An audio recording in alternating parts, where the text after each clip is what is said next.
What's up? It's the Monster Man, and I'm back with another comic video. I've got another video in the works, but it's turning into be a longer project than I expected. So I'm trying to see how fast I can throw something together at the end of the month. And today, I just wanted to talk more Authority. I wanted to cover one of the storylines for the Authority that really showcases how brutal the team can get. And something a bit further along in the timeline that shows you exactly how the Authority operate and why I love them so much. The storyline we'll be covering today is the Nativity. As I mentioned before, the Authority goes in a chronological timeline. So as 1999 turns into 2000, that ends the life of Jenny Quantum, who is only the spirit of the 20th century, bringing into birth the spirit of the 21st century. And this story picks up right after that transition. This is in the Authority Volume 2 from the 1999 to 2002 run, if you're looking for where to pick this up. And the Authority at this point is a more established, more confident team. And this issue starts firing on all cylinders, with the Engineer carpet bombing insurrectionists in Southeast Asia. We get to see Jack Hawksmoor use his powers in a more creative way. Since he's in a city, he has full control over the buildings, and he forces two apartment complexes to crumble to his will, crushing the heads of the soldiers beneath them. Apollo covers air support, taking out the fighter jets that were on the way for backup, and we see Swift break through what I think is the Great Wall of China at speed so fast we only see her shadow come by. And we have the Doctor, ever the creative cat, turning the men around him into stone, and we don't even want to know what Midnighter did to these people. That man is insane. If you're some jingling, that's just my dog. Let her live.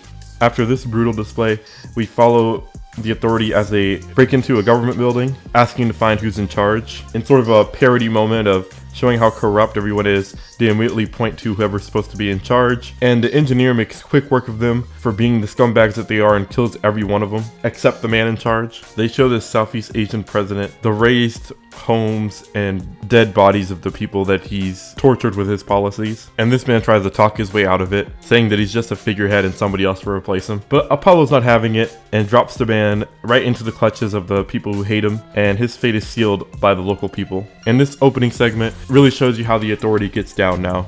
Nobody gave them permission to do this. There isn't a nation that wanted them to take this action. They just went out and did it because they could. The Authority is the perfect power fantasy for me in that way. Every bad thing you see, if you have the power to just get rid of it, that's what the Authority is. After this excursion, we pick up with the secret 7th member of the Authority, the Carrier. The Carrier is responsible for their ability to teleport, and it also functions as their mobile home base so that people can't track them down so easily. It can exist in the real world and in the Bleed, which is the space between realities, and it's quite a useful tool to have around. It is sentient, but it's kind of a lower level intelligence. It needs somebody to tell it what to do, or at least it appears that way most of the time. See that the Authority is actually letting refugees into the ship. The ship is huge. It spans on for miles, so there's plenty of room for refugees to board up with them until they find a place to home them. After they've taken the refugees, the Authority goes on a big press tour. We can really see that they've effectively become celebrities on the faces of Time magazine and several other big publications. We even get a glimpse of Midnighter and Apollo being called the world's finest couple. That's a little callback to the world's finest of Batman and Superman, comics of the same name. And it's interesting to see them actually be considered really popular with the public. After this little press tour, we take a little somber moment to visit Jenny Sparks' grave, and Jack and the Doctor reminisce that they're actually finally doing what Jenny Sparks wanted, but she's not there to enjoy the spoils of their accomplishments. And this is where the Doctor reveals that he believes Jenny Sparks has been reincarnated, and they need to go track down where the baby is because they could have an untold level of power. And this baby proceeds to be the main conflict of this arc going forward. From here, we switch back to the Carrier, and we get a look at what the heroes do in their downtime, and that's party on the ship. I think another unspoken reason on why other countries don't want to mess with the Authority is that they're holding these parties all the time with superpowered beings who are, friends with them. When you have this many superpowered beings in your corner, I wouldn't want to mess with them either. From here, we do get to see a little bit of an interesting dynamic that I do think actually carries over into the other Authority comics, that they don't necessarily consider themselves to have a defined leader. I think Jack Hawksmoor is the default, but if you read the Authority, I think you'll see that if anybody on the team suggests anything, they are usually heard and considered. It is kind of a true utopian idea of what a super team could be. Like when the Engineer comes up with something, nobody really questions her or tries to take over. And in this situation, Jack is actually surprised that Swift didn't consider herself the leader and talk to the president of the US. Shows how solid this team is and how much they trust each other, which I think is pretty cool. The US president conversation doesn't really do much. They just try to put the blame on the authority for opening up the US to terrorist organizations, but Jack counters and says, actually we're independent and everybody knows this, which is true. They're super famous. Everybody knows they have no affiliation with any government. So the president is just kind of lying to try to get one up on the authority, and it's not really working. But the next scene is where things really get started. We get a look at the hangar, which is a intangible military compound, and we get a glimpse here at our tiny big bad. We find out they've codenamed Jenny Sparks' reincarnation as Jenny Quantum, and they found the location where the baby's supposed to be. And apparently that's in Singapore. And this is where we get our first glimpse of this Marvel Universe parody. We have a soldier here called the Commander who brutally murders these nurses. We find out the bug girl's name is Hornet, and we've got our Iron Man parallel here, of course. And these guys are assholes, as while they're only looking for one specific baby, this Tony Stark ripoff decides to blow up the whole maternity ward with his pulsar blast. And yeah, this comic is pretty brutal. It is implied that those babies did die. And I'm only laughing because I know no other emotion to convey at the absurdity of this. Luckily though, they didn't quite get Jenny Quantum, as the doctor found the location of Jenny Quantum right as they did and managed to save her in the nick of time. But before he has the option to teleport out, it seems he's been ensnared by the rest of this Avengers team. You get a Grey Hulk lookalike Thunder God, who is clearly supposed to be an imitation of Thor, and a really messed up version of Giant Man. They cut off the Doctor's telepathic access to the carrier, so he really is trapped in this moment. And they've also shut down his magic by shutting off the part of his brain that connects him to the other shamans, which I think is a pretty interesting technique.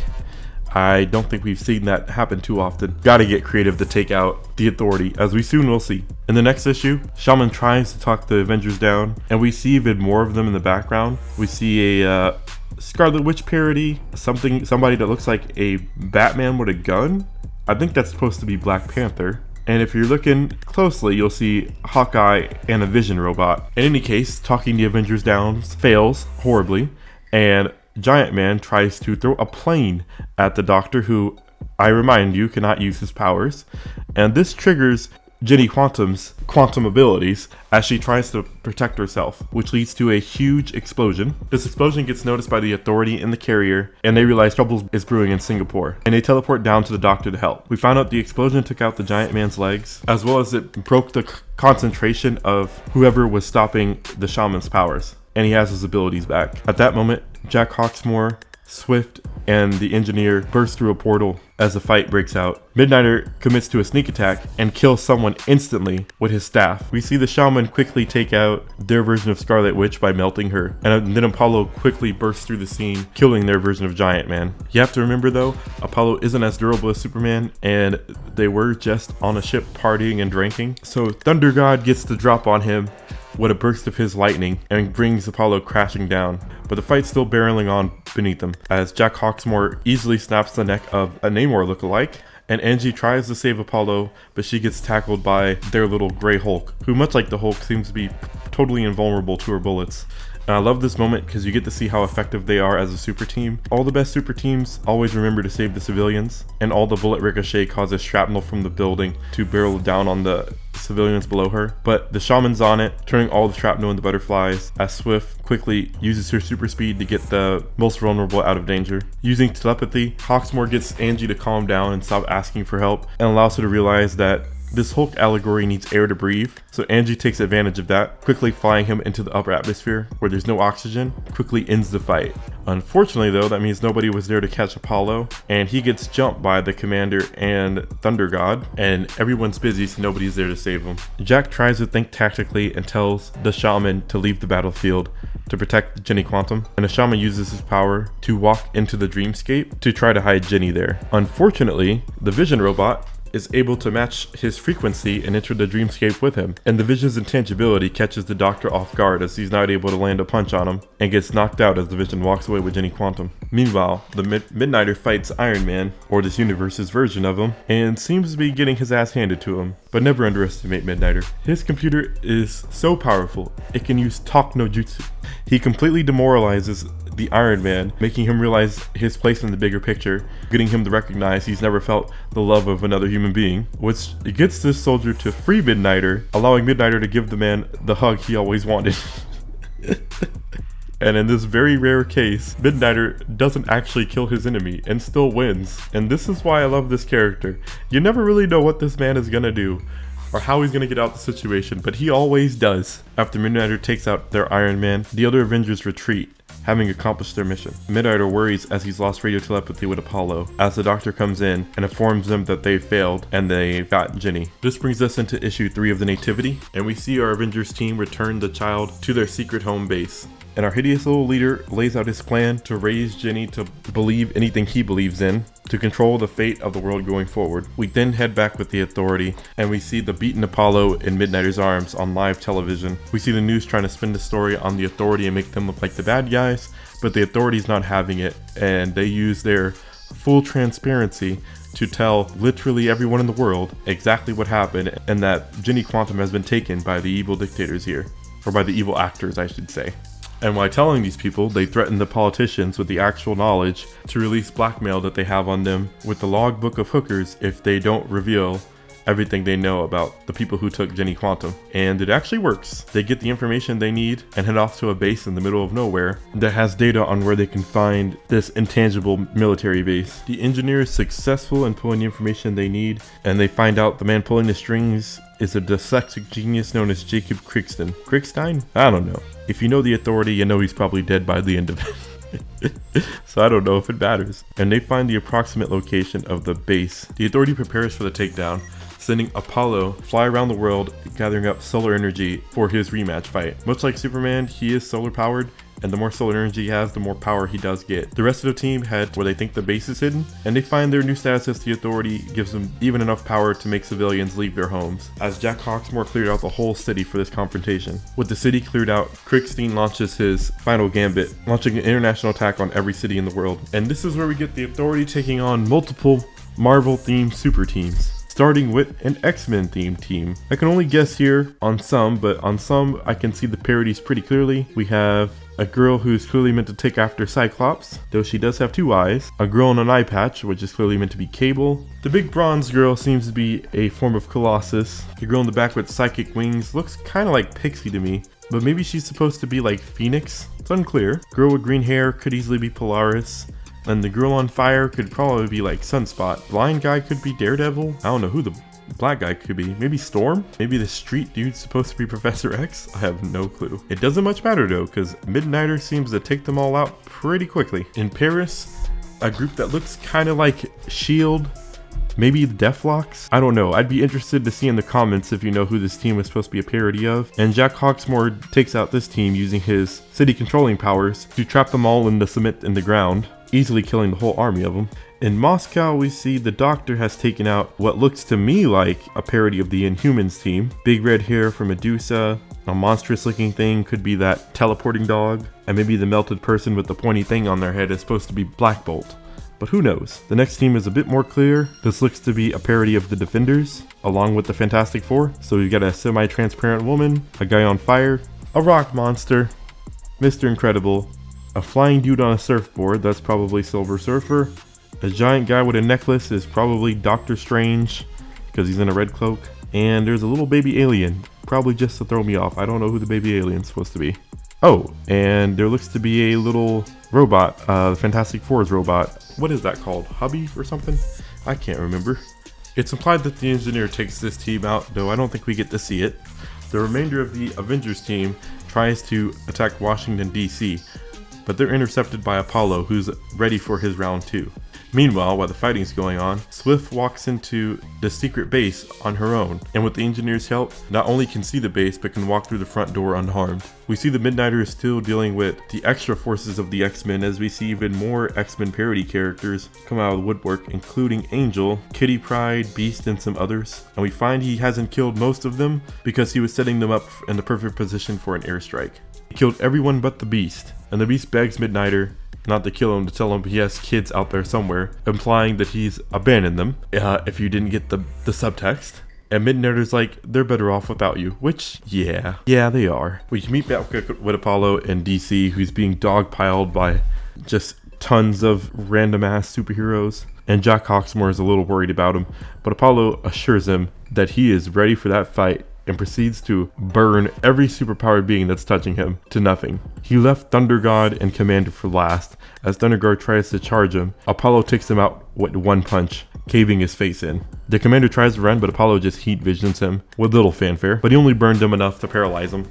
And that's because Midnighter wants revenge for what they did to his man, and Visual tells you all you need to know about what he did to that man. With Krigstein's attack thwarted, Swift confronts Krigstein, who informs her that he still has all the leverage since he has the baby. And in a surprising turn of events, Swift actually offers Krigstein to join the Authority. Krigstein's baffled by the proposal because he believes he had just turned into one of the end-of-the-world threats that the Authority is out to destroy, but Swift points out that his genius could be more useful to them if he were alive and on the Authority side. And seeing that the alternative is death, Krigstein appears to agree, and they take the baby back with them on board the carrier. And that's how the Authority killed the Marvel Universe. In order to save their super baby. The story ends with an epilogue of them partying, and Midnighter gets one last letter from this universe's Iron Man, known as Tank Man, apparently, who expresses that he's in a happy relationship with a woman with 6 kids from different fathers, working as a vacuum cleaner salesman in Tucson, Arizona. I don't know why that's funny, but it made me laugh. And apparently they're very happy in their mobile home. But I wonder how happy they really are, because he left the PS that said Midnighter looks very good in leather. So maybe some unrequited feelings there. Who knows? Story ends with Angie and Hawksmoor looking out into the distance, as Angie, the engineer, asks Hawksmoor if he's scared of what comes next. As Hawksmoor looks out into the distance, he tells Angie that he's not scared of anything or anyone, and that's the way things should be. I think that perfectly encapsulates the Authority's goals. Eliminate fear for everyone, and if any super team got close to doing it, it was definitely this one. The Authority is the super ideal taken to the extreme. They take no prisoners, they fight dirty, and will use any tactics to get what they want, and what they want is a perfect world. They're so extreme that at times they come close to being parody, but in a lot of ways I think the Authority is just optimism in a different light. The Authority is closer to what superheroes would have to be if they were real, because there'd be so much red tape if superheroes actually did exist that I thought they could accomplish much, unless they did what the Authority does, and truly take justice into their own hands. But if you think this is the limit to how crazy the Authority gets, you'd be dead wrong. I encourage everyone who watched this video to continue reading, and check out the Authority for yourself. There's tons of great stories here, so there's plenty more to check out, and hopefully James Gunn can live up to how hyped this team is. If you like this video, please like and subscribe, and hey, I hope to see you in the next one.